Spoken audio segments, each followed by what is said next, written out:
My first job was as an ESOL instructional assistant in the Howard County Public School System in Maryland.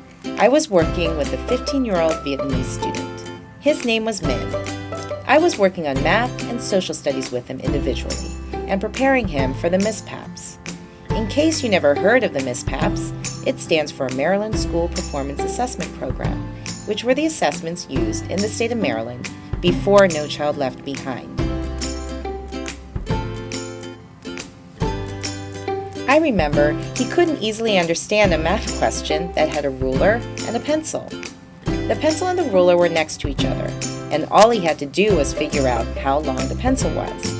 It seemed so simple. At the time, I just thought, what's his problem? So, what was his problem? Do you have an answer? Please pause the video and write down what you think.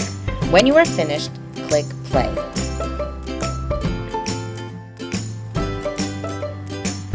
Some possible answers are that he was not familiar with a ruler, that he learned the metric system, and that he was not familiar with fractions.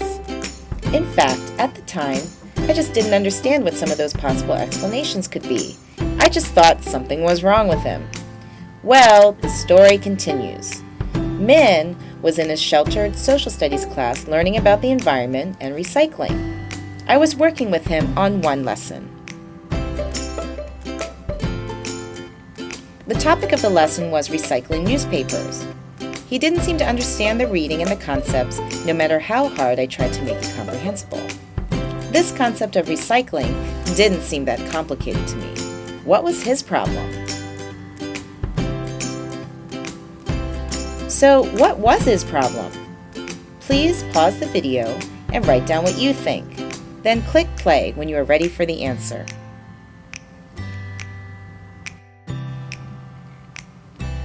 I finally realized, after much inquiry, that he didn't know that paper came from trees. I was shocked when I came to this realization, and at the time, I couldn't wrap my head around that. Of course, this was probably due to a lack of formal schooling. But understanding that gap of knowledge was not enough. I had to dig deeper. I realized that Min's schooling was interrupted because he grew up most of his life in a refugee camp. I'm not sure if any of you have had experience living in a refugee camp, but as you can imagine, there is no excess in these places. They have very little in terms of resources. The concept of recycling does not really exist in this context. So, what can we learn from this anecdote? I hope that this anecdote demonstrates the importance of understanding our ELLs and where they came from.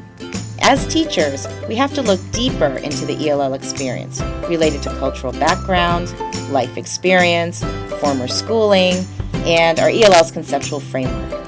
There is always so much more underneath the surface. Instead of looking at English language learners and asking, what's his problem, the way I did in my first job, we must dig deeper to understand how best to approach our ELLs in the classroom in order to improve their academic achievement. This starts by understanding their journey from their home country to the U.S. Or, if your ELL was born in this country, then dig deeper into his home language and culture. Then, if we are good teachers, we can utilize their diverse backgrounds and experiences as assets to their learning process. Understanding deeply who our ELLs are can help us connect them to the content more effectively.